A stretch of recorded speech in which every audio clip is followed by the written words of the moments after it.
മറ്റൊരു മണ്ഡല മകരവിളക്ക് കാലത്ത് അല്ലെങ്കിൽ മണ്ഡലകാലത്ത് സത്യത്തിൽ വാസു അറസ്റ്റിലാകുന്നത് ആ വാർത്ത കാത്തിരിക്കുക തന്നെയാണ് കേരളം ചെയ്തിരുന്നത്.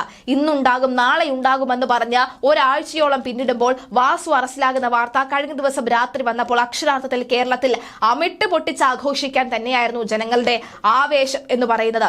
ജനങ്ങൾ എല്ലാവരും തന്നെ കഴിഞ്ഞ ദിവസം വൈകുന്നേരം മുതൽ ടിവിക്ക് മുന്നിൽ തന്നെയായിരുന്നു. വാർത്തകളിൽ നിന്നും അങ്ങോട്ടും ഇങ്ങോട്ടും കണ്ണോടിക്കാതെ വാസുവിനെ അറസ്റ്റ് ചെയ്ത ഘട്ടത്തിൽ CPMന്റെ ഭാഗത്ത് നിന്നും ഏതെങ്കിലും ഒരു ചകാവ് അല്ലെങ്കിൽ ഏതെങ്കിലും ഒരു നേതാവ് പ്രതികരിക്കാനുള്ള സാധ്യത ഉണ്ടാകുമോ എന്നടക്കമുള്ളവ സസൂക്ഷ്മം നിരീക്ഷിച്ചു വരികയായിരുന്നു. ഇനി നമുക്ക് വാസുവിലേക്ക് വരാം.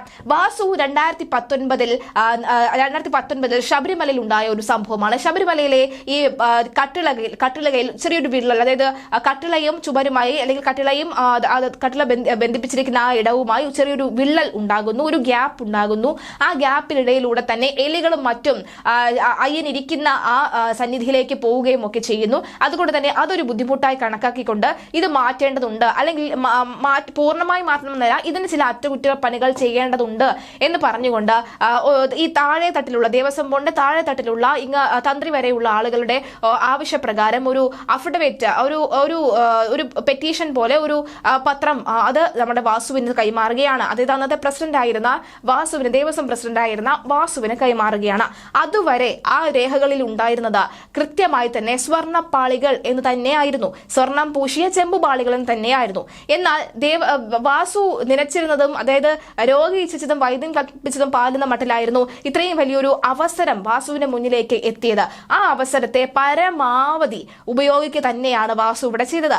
വാസുവിന്റെ കയ്യിലെത്തിയപ്പോൾ രണ്ട് വാക്കുകൾ മാത്രമേ മാറിപ്പോയുള്ളൂ. ആ രണ്ട് വാക്കുകൾ സ്വർണ്ണപ്പാളി, അതായത് സ്വർണം പൂശിയ എന്ന ആ രണ്ട് വാക്കുകളായിരുന്നു. ആ രണ്ട് വാക്കുകൾ അറിഞ്ഞുകൊണ്ട് അദ്ദേഹം മാറ്റിക്കളഞ്ഞു. പക്ഷെ ഇപ്പോൾ അദ്ദേഹത്തിനോട് അതിനെക്കുറിച്ച് ചോദിച്ചു കഴിഞ്ഞാൽ നമ ശിവാന്ന് യാതൊന്നും അറിയില്ല, എനിക്ക് ഒന്നുമേ ഓർമ്മയില്ല എന്ന് പറഞ്ഞുകൊണ്ടുള്ള അദ്ദേഹത്തിന്റെ അഭിനയം അങ്ങ് കാഴ്ചവെക്കുക തന്നെയായിരുന്നു. നമുക്കറിയാം CPMുമായി ബന്ധപ്പെട്ട് നോക്കുകയാണെങ്കിൽ ഈ സ്വപ്ന സുരേഷുമായി ബന്ധപ്പെട്ട് പല കേസുകളിലും ശിവശങ്കർ അതുപോലെ തന്നെ പത്മകുമാർ അടക്കമുള്ളവരെ അറസ്റ്റ് ചെയ്യുമ്പോൾ കൃത്യമായും അയ്യോ അമ്മേ എന്ന് പറഞ്ഞ രീതിയിൽ എനിക്ക് അതായത് ചോദ്യം ചെയ്യാനായി എന്നെയെ വിളിക്കുമ്പോൾ കൃത്യമായി അവർ പറയുന്നത് മാരകമായ അസുഖമുണ്ട്, തലകറക്കമുണ്ട്, ആശുപത്രിയിൽ പോകണം, അല്ലെങ്കിൽ ശിവശങ്കർ പറഞ്ഞത് എനിക്ക് അടിയന്തരമായ ശസ്ത്രക്രിയ ഇപ്പം തന്നെ ചെയ്യണം, അല്ലെങ്കിൽ എനിക്ക് എന്തെങ്കിലും സംഭവിച്ചു പോകും, എൻ്റെ ജീവിതം എന്തെങ്കിലും സംഭവിച്ചു പോയാൽ നിങ്ങളാണ് ഉത്തരവാദി എന്ന് ഞാൻ എഴുതി വെക്കുമെന്ന് അടക്കമുള്ള ഭീഷണിപ്പെടുത്തുന്ന പോലെയുള്ള രീതികൾ പെടുത്തിക്കൊണ്ട് അവരെല്ലാവരും ആശുപത്രിയിലേക്ക് അഭയം പ്രാപിക്കുന്നതാണ് നമ്മൾ എപ്പോഴും കണ്ടിട്ടുള്ളത്.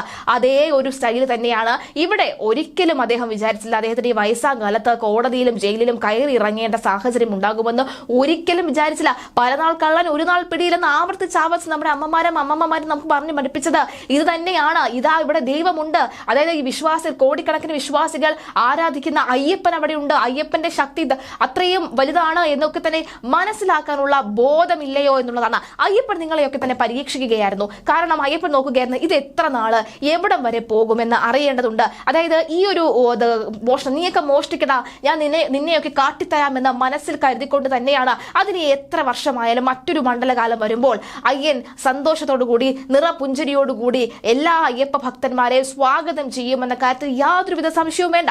അത് തന്നെയാണ് വാസുവിന്റെ അറസ്റ്റ്. കേരളം ഒന്നടങ്കം ചോദിച്ചുകൊണ്ടിരുന്നു എന്തുകൊണ്ട് വാസുവിനെ അറസ്റ്റ് ചെയ്തില്ല.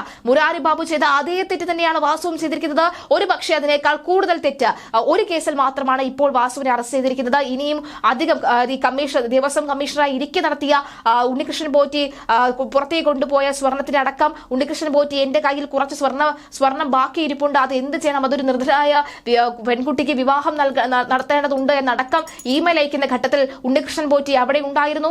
ഉണ്ണികൃഷ്ണൻ പോറ്റിയുമുണ്ട്, ഒപ്പം അതുപോലെ തന്നെ ഈ ദേവസ്വം കമ്മീഷണറായി വാസുവും അവിടെയുണ്ട്.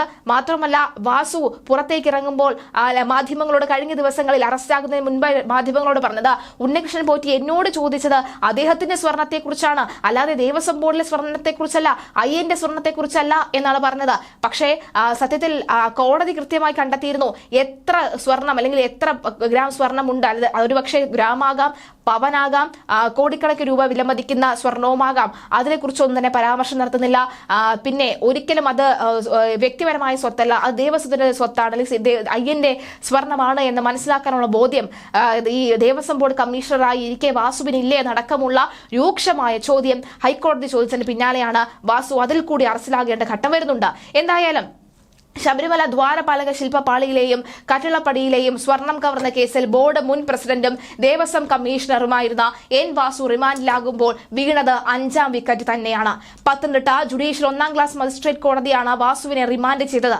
14 ദിവസമാണ് റിമാൻഡ് കാലാവധി. വാസുവിനെ കൊട്ടാരക്കര സബ് ജയിലിലേക്ക് അയച്ചിട്ടുണ്ട്. ശബരിമല സ്വർണ്ണക്കൊള്ളയിൽ കഴിഞ്ഞ ദിവസം വൈകിട്ടാണ് എൻ വാസുവിന്റെ അറസ്റ്റ് രേഖപ്പെടുത്തുന്നത്. കൊതുകടി കൊണ്ട് കൊട്ടാരക്കര ജയിലിനകത്ത് വാസു ഇപ്പോൾ കിടക്കുന്നുണ്ട്. 5 പേരാണ് ഇതുവരെ കേസിൽ അറസ്റ്റിലായത്. നേരത്തെ കേസിലെ പ്രത്യേക അന്വേഷണ സംഘം എൻ വാസുവിന്റെ മൊഴി എടുത്തിരുന്നു. സ്വർണം പൂശാനുള്ള ശുപാർശയുള്ള എക്സിക്യൂട്ടീവ് ഓഫീസറുടെ കത്ത് ബോർഡിന് കൈമാറുക മാത്രമാണ് ചെയ്തത് എന്നാണ് എൻ വാസു മൊഴി നൽകിയത്. കട്ടിളപ്പാളികൾ കൊണ്ടുപോകുമ്പോൾ താൻ കമ്മീഷണറായിരുന്നില്ലെന്നും അദ്ദേഹം പറഞ്ഞിരുന്നു. ശബരിമലയിലെ ദ്വാരപാലക ശില്പപാളികൾ വിഷയത്തിൽ ഒരു കുറ്റവും ചെയ്തിട്ടില്ലെന്നും എൻ വാസു പറയുന്നു. കാരണം അദ്ദേഹം ചെയ്തിട്ടില്ല. അദ്ദേഹം ഇറങ്ങുന്നത് വരെ അങ്ങനെയൊന്നും നടന്നിട്ടില്ല. ഇറങ്ങുന്ന ആ ദിവസം പോലും അദ്ദേഹം കൃത്യമായി ആസൂത്രണം നടത്തി അദ്ദേഹം ഇറങ്ങിയതിനു ശേഷം നടത്താനുള്ള എല്ലാ വഴികളും സജ്ജീകരിച്ചിട്ട് എല്ലാ പഴുതുകളും മാറ്റിക്കൊണ്ട് എല്ലാ വഴികളും വെട്ടിത്തളിച്ചുകൊണ്ടാണ് അദ്ദേഹം ആ സീറ്റിൽ നിന്നും ഇറങ്ങിയത്. അദ്ദേഹമെന്ന് ബഹുമാനത്തോടു കൂടി വിളിക്കാൻ യാതൊരുവിധ താല്പര്യമില്ല. എന്നിരുന്നാലും വിളിച്ചു പോകുന്നു, അറിയാതെ വിളിച്ചു പോകുന്നു. നിങ്ങൾക്ക് ബുദ്ധിമുട്ടുണ്ടെങ്കിൽ പ്രേക്ഷകരായി നിങ്ങൾക്ക് അദ്ദേഹം എന്ന ഇയാൾക്ക് ബഹുമാനം കൊടുത്ത് വിളിക്കുന്നതിൽ നിങ്ങൾ പ്രേക്ഷകരായി നിങ്ങൾക്ക് ബുദ്ധിമുട്ടുണ്ടെങ്കിൽ നമുക്ക് അങ്ങനെ വേണ്ട, ആ വാക്ക് തന്നെ ഒഴിവാക്കാം.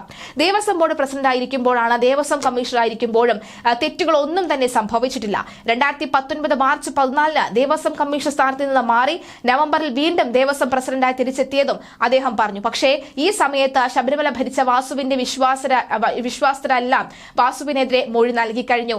അങ്ങനെ 5ാം വിക്കറ്റ് വീണു. ഇനി ഉയരുന്നത് ആരാണ് 6ാം വിക്കറ്റ് എന്നുള്ളതാണ്. മുൻ ദേവസ്വം പ്രസിഡന്റ് എ പത്മകുമാറിന് നറുക്കു വീഴുമെന്ന് തന്നെയാണ് സൂചന. എ പത്മകുമാറിന്റെ തല ഇപ്പോഴും SITയുടെ കക്ഷത്ത് തന്നെ ഇരിപ്പുണ്ടെന്ന കാര്യത്തിൽ സംശയമില്ല. ആ കൈ ഒന്ന് അമർത്തിയാൽ തീരാവുന്നതേ ഉള്ളൂ. ബാക്കി അത് നമുക്ക് വരും ദിവസങ്ങൾ കൃത്യമായി അറിയാൻ സാധിക്കുമെന്ന കാര്യത്തിൽ യാതൊരു സംശയവുമില്ല. പത്മകുമാർ ഏത് നിമിഷവും അറസ്റ്റിലായേക്കാം. ദേവസ്വം മാനുവലും ഹൈക്കോടതിയുടെ ഉത്തരവും കണക്കിലെടുക്കാതെയാണ് ദ്വാരപാലക ശില്പങ്ങളുടെ സ്വർണ്ണപ്പാളികൾ അറ്റകുറ്റപ്പണിക്കായി ചെന്നൈക്ക് കൊണ്ടുപോയത്. വിലപിടിപ്പുള്ള വസ്തുക്കളുടെ അറ്റകുറ്റപ്പണി ക്ഷേത്ര അങ്കണത്തിലാണ് നടത്തേണ്ടത് എന്ന ദേവസ്വം നിയമത്തിലും കോടതി ഉത്തരവിലും വ്യക്തമാക്കി പറഞ്ഞിട്ടുണ്ട്. ഇക്കാര്യം അറിയില്ല എന്ന് ബോർഡിന് പറയാനും കഴിയില്ല. ശബരിമല കമ്മീഷണറെ വിവരം അറിയിച്ചാൽ 2019 ക്രമക്കേടുകൾ പിടിക്കപ്പെടുമെന്ന് കരുതിയിരിക്കാം. 2019 അറ്റകുറ്റപ്പണിക്ക് ശേഷം ദ്വാരപാലക ശില്പത്തിന്റെ തൂക്കത്തിൽ 4 കിലോയോളമാണ് കുറവുണ്ടായത്. പവിത്രമായ ക്ഷേത്ര സ്വത്തുക്കളുടെ അപഹരണമാണ് ഇതിലൂടെ നടന്നത്. ബോർഡിന്റെ അറിവില്ലാതെ ഇത്തരമൊരു നടപടി നടക്കില്ല. ദേവസ്വം ബോർഡ് പ്രസിഡന്റ് അംഗങ്ങളടക്കം നേരിട്ടോ അല്ലാതെയോ ഉത്തരവാദികളാകും. ഇക്കാര്യവും SIT അന്വേഷിക്കണമെന്ന് ഹൈക്കോടതി കൃത്യമായി തന്നെ പറയുന്നുണ്ട്.